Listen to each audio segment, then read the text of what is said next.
The Lord be with you. A reading from the Holy Gospel is written to us by Mark. A leper came to Jesus, and kneeling down, he begged him, and he said, "If you really want to, you can make me clean." Moved with pity, Jesus stretched out his hand and touched him. And he said, "I do will it. Be made clean." And the leprosy left him immediately, and he was made clean. Then, warning him sternly, he dismissed him, and he said, "Don't tell anyone anything, but just go show yourself to the priest and offer for your cleansing what Moses prescribed. That will be proof for them." The man went away, and he began to publicize the whole matter. He spread the report abroad so that it was impossible for Jesus to enter a town openly.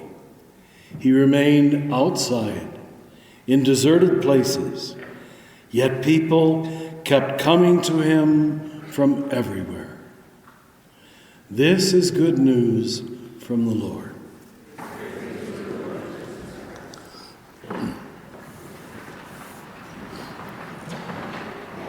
This is one of those Gospels that if you don't know, and most Catholics don't, the Jewish background, you don't really get the import of the whole story, because it's not what you think.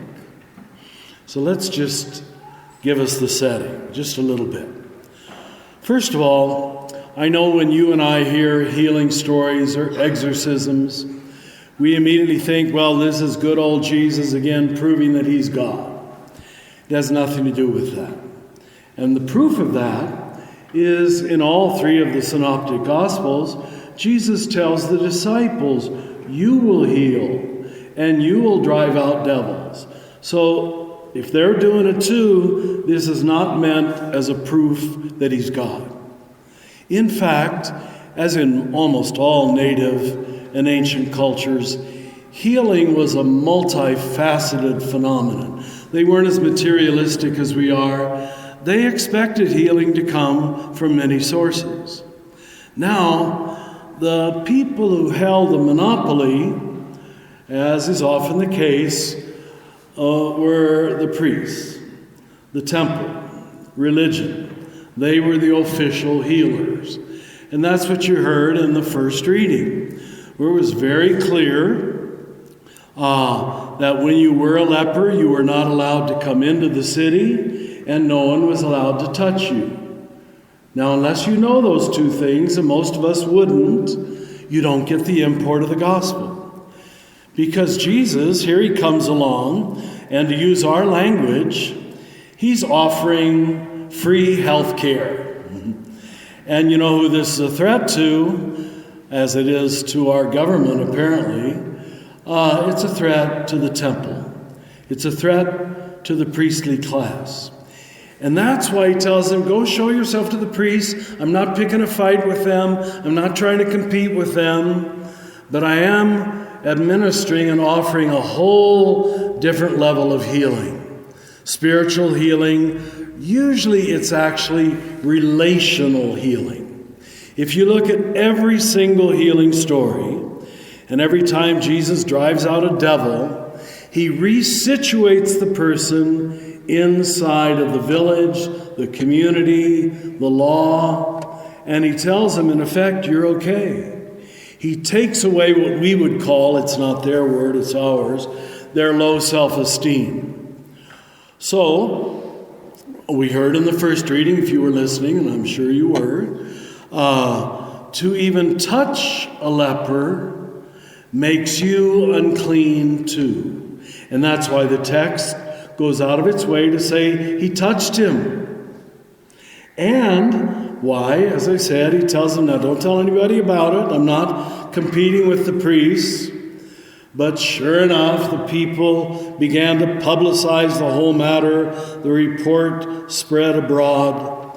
And what has happened is Jesus changes places with the leper. The leper is now inside, and Jesus has to remain outside. This is amazing. This is not the kind of thing we expect from religion, which gives us higher spiritual status. I'm sure coming here today, you all have more status, because you can say tomorrow, I went to church. Huh? Well, here we have Jesus giving up his status. So I guess the question for us is this: who are you afraid to touch? Who are the unworthy ones in our society?